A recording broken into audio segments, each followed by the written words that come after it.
Welcome back to Ultimate Combat Radio. Mike Stidham here. We're still trying to run down Pat Reeves, and I think there might have been a little confusion.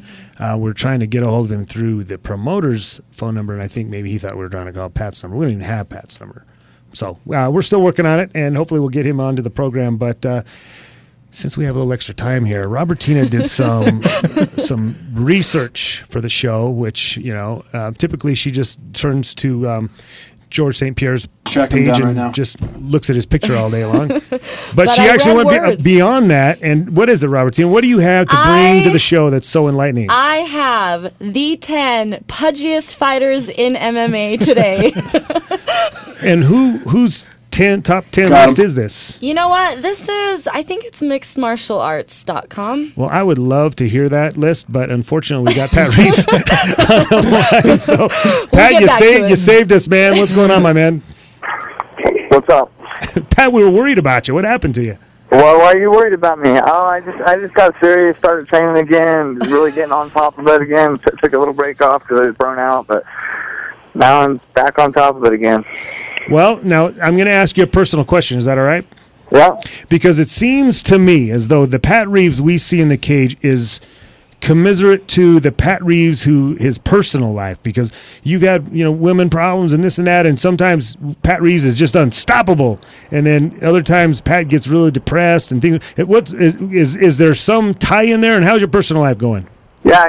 Sometimes there's some tie in there. I get with these women and they get in my head.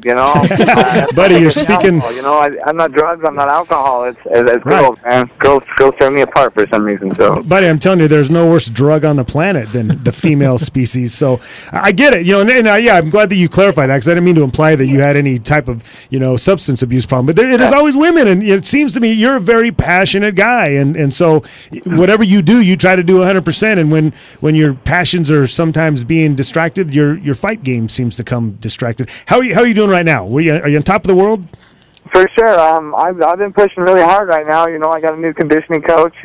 He's done nothing but push and push and push at me, and we're hoping to see better, bigger things come for me now. And my been working on my stand-up game. I've been training out of several schools instead of just one. I'm putting more time into training than teaching. So. I'm glad to hear that, Pat. Now, you mentioned that your conditioning is something that was a concern of yours. Now, when we've seen you finish fights in such, in minutes, literally, sometimes seconds. But I understand that your last couple of fights didn't turn out that way. And was conditioning a factor in those fights?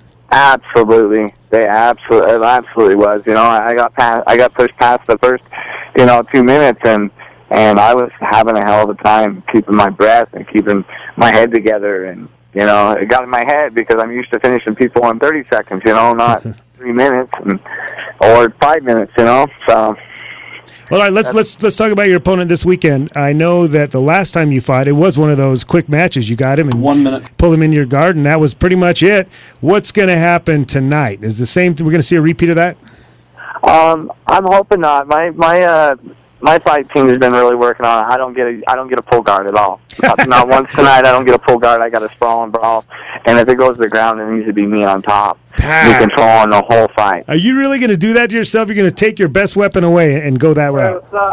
I don't. I can't really ever say it's a fight, and things happen in a fight, and sometimes you never know what's going to happen. Now, if I hit my guard, and which real likely it's going to happen, I'm not going to stop there. I got to cut you off, my man. They're cutting us loose, man. I got literally 10 seconds left. So, Pat, I apologize. It took longer to get a hold of you than we wanted to. Thanks for joining us, and best of luck. We're going to see you down at the show here in a few minutes. Thanks. We'll see the rest of you next week on Ultimate Combat Radio.